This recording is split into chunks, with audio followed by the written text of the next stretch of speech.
আসসালামু আলাইকুম। JN cooking and ব্লগের আজকের পর্বটি দেখার জন্য আমন্ত্রণ রইল। আশা করছি কাছে দূরে সবাই অনেক বেশি ভালো আছেন।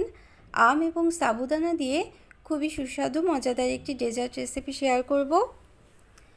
আমের মৌসুমে বাজারে আম থাকতে থাকতেই পাকা আম দিয়ে এমন সুস্বাদু মজাদার এই রেসিপিটি তৈরি করে নিতে পারেন, সকলে অনেক বেশি প্রশংসা করবে।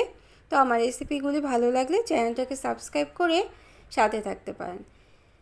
এখানে 1 টেবিল চামচ পরিমাণ কর্নফ্লাওয়ার দিয়ে দিলাম এবং কোয়ার্টার কাপ পরিমাণ দুধ দিয়ে মিশিয়ে রাখতে হবে। তরল দুধ দিয়ে কর্নফ্লাওয়ারটা এভাবে গুলে রেখে দিতে হবে।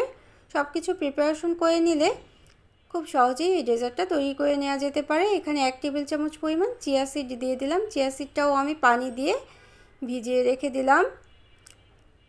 তো অর্ধেকটা আম নিয়ে নিলাম। একটা নরম এবং খুব মিষ্টি ধরনের একটা আম নিয়েছি। আমটা কুচি করে কেটে নিয়ে মিক্সার জারে পিউরিটা করে নিলাম। সামান্য পানি দিয়ে মিক্সারে পেস্ট করে নিলাম বা পিউরিটা তৈরি করে নিলাম। এখন আমরা দুধের প্রিপারেশনটা করে নেব। এজন্য ঘন করে জাল করা 2 কাপ দুধ নিয়ে নিলাম।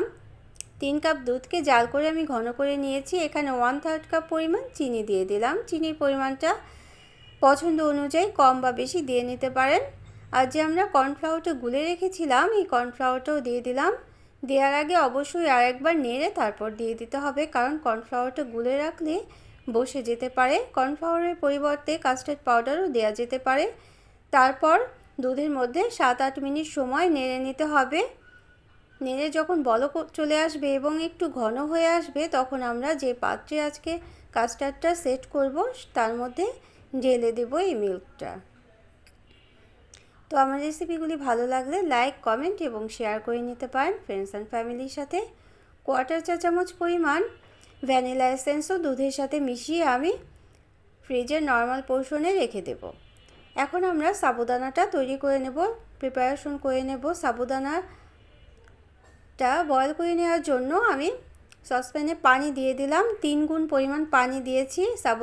সাবুদানা নিয়েছি আধা কাপ পরিমাণ। এখানে 2 কাপের মতো পানি দিয়ে বা একটু বেশি পরিমাণ পানি দিতে হবে। তারপর বলক চলে আসলে, যখন এরকম স্বচ্ছ একটা চলে আসবে, তখন আমরা এই সাবুদানাটা ভালোভাবে সিদ্ধ করে নামিয়ে নেব এবং একটা স্ট্রেনারে দিয়ে স্ট্রেন করে বা ছেঁকে নিতে হবে। ছেঁকে নেওয়ার সাথে সাথেই কিন্তু ঠান্ডা পানি এর মধ্যে ঢেলে দিতে হবে, না হলে সাবুদানাটা জমাট বেঁধে যেতে পারে।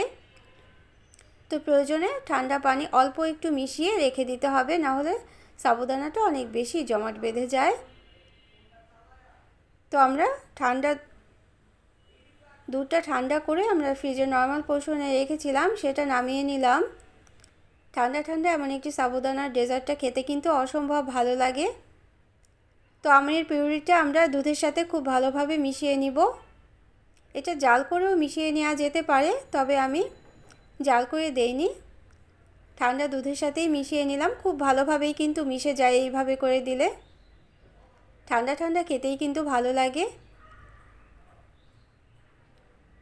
তো রেসিপিগুলি ভালো লাগলে চ্যানেলটাকে সাবস্ক্রাইব করে বেল বাটনটাকে প্রেস করে অল অপশনটা সিলেক্ট করে দিতে পারেন। সাবুদানাগুলো আমরা মিশিয়ে নিলাম। এখন একে একে সব কিছুই মিশিয়ে নিতে হবে। তো যারা প্রথম চ্যানেলটিকে ভিজিট করছেন তারাই আজকে আমার রেসিপিগুলি ভালো লাগলে ভিডিওটা সম্পূর্ণ দেখে লাইক, কমেন্ট করে চ্যানেলটাকে সাবস্ক্রাইব করে সাথে থেকে যেতে পারেন নিত্য নতুন এরকম আরও রেসিপি পাওয়ার জন্য। তো আধা ঘন্টার মতো আমি চিয়া সিডটা যে ভিজিয়ে রেখেছিলাম সেটাও দিয়ে দিলাম। চিয়া সিডের পরিবর্তে তোকমা দানাও দেয়া যেতে পারে, তবে তোকমা দানাটা ভিজাতে একটু সময়টা বেশি লাগে ভিজতে। ড্রাই ফ্রুটসও দেওয়া যেতে পারে। এখানে আমি বাদাম কুচি, কাঠবাদাম কুচি দিয়ে দিলাম। কিছু আমের কুচি দিয়ে দিতে হবে। এই আমের কুচিটা কিন্তু দিলে স্বাদ দ্বিগুণ বেড়ে যেতে পারে। আমের কুচির পরিমাণটা খুব বেশি কমও না বা খুব বেশিও না, পরিমাণ মতোই দিয়ে নিতে হবে। আর উপর দিয়ে আমি কাজু বাদাম কুচি ছড়িয়ে দিলাম। 3 ধরনের বাদাম কুচি আমি আজকে ব্যবহার করব, কাঠবাদাম, কাজু বাদাম এবং পেস্তা বাদাম।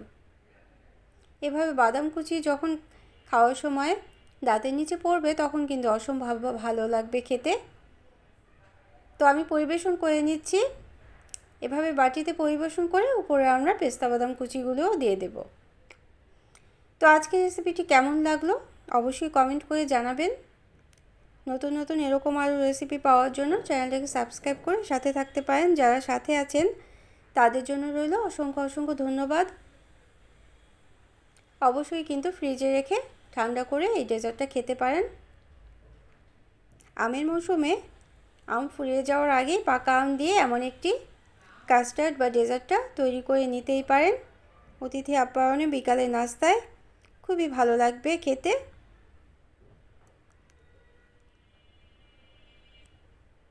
তো সবাইকে অসংখ্য ধন্যবাদ যারা এতক্ষণ সাথে ছিলেন।